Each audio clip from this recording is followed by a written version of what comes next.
In this module, we're going to take a look at actually creating footage-based textures in order to actually have a nice point of reference on the new 3D model we've created. So let's go ahead and jump right into it. Okay, so where we last left off, we finally created our 3D model, and we even kind of matched it against the footage here in Nuke. However, if you take a look at the model here in 3D space, it's a bit nondescript. Right now, of course, we don't have any lights, but even if I do add one in, let me go ahead and throw in a light right here. Let's go ahead and just move that over. Yeah, it's the model of the face, but we can't really, find very specific landmarks. What if I want something directly on his eyebrow, or directly near, the corner of a nostril, or corner of a mouth, whatever it might be. So it's a little bit difficult. We'll have to kind of jump back and forth between the footage and the mesh to figure out exact placement. However, what I can do is actually, with a very unique feature inside of Nuke, I can actually render the footage as a texture onto this model. So let's take a look at how we can do that. So I'll go ahead and delete this light. So let me just get rid of that guy there. And what I want to start by doing is actually creating a very similar pipeline to what we did inside of Maya. We actually want to project our texture onto the model. Again, the same way we did before.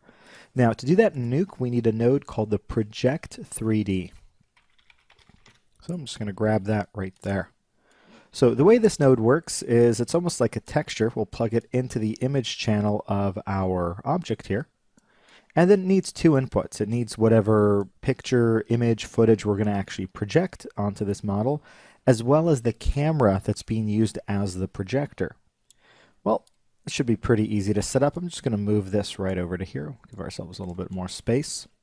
So the camera is right here. We'll hook that up. That way, it's projecting from the same camera that we're using for everything else. And the image will be our original footage. Just line that up right there. And if you take a look, it's already working. You can see it's projecting the footage. Now, obviously, if I change my angle, choose different frames, you can see just like in Maya, it's really only working from one angle at a time. If we go ahead though and switch to our camera here, go ahead and hit play. Let's move that up a little bit. You can see it does in fact work though. So this doesn't really help us too much though.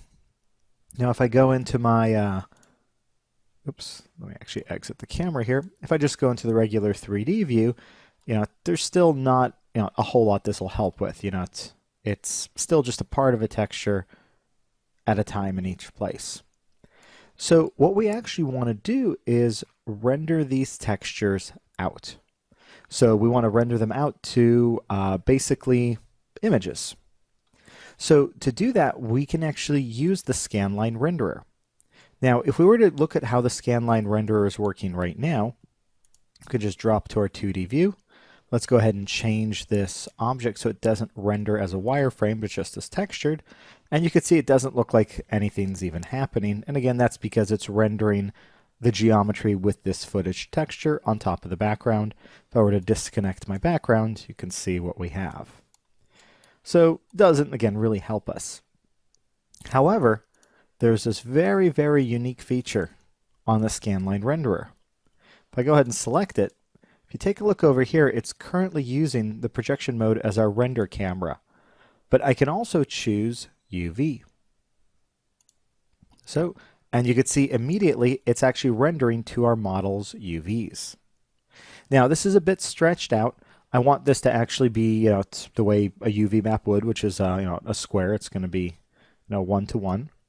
So I'm going to go ahead and change the scanline render here by adding a reformat node. We'll just connect that right there. And perhaps we'll reformat this to a 1K square. I think 1K should be enough. The texture is just for reference anyway. Now you can see it didn't really do what we expected. It just added black bars to the top and bottom. So what I need to do is change my resize type. I'll change it to distort, which actually will stretch to fit.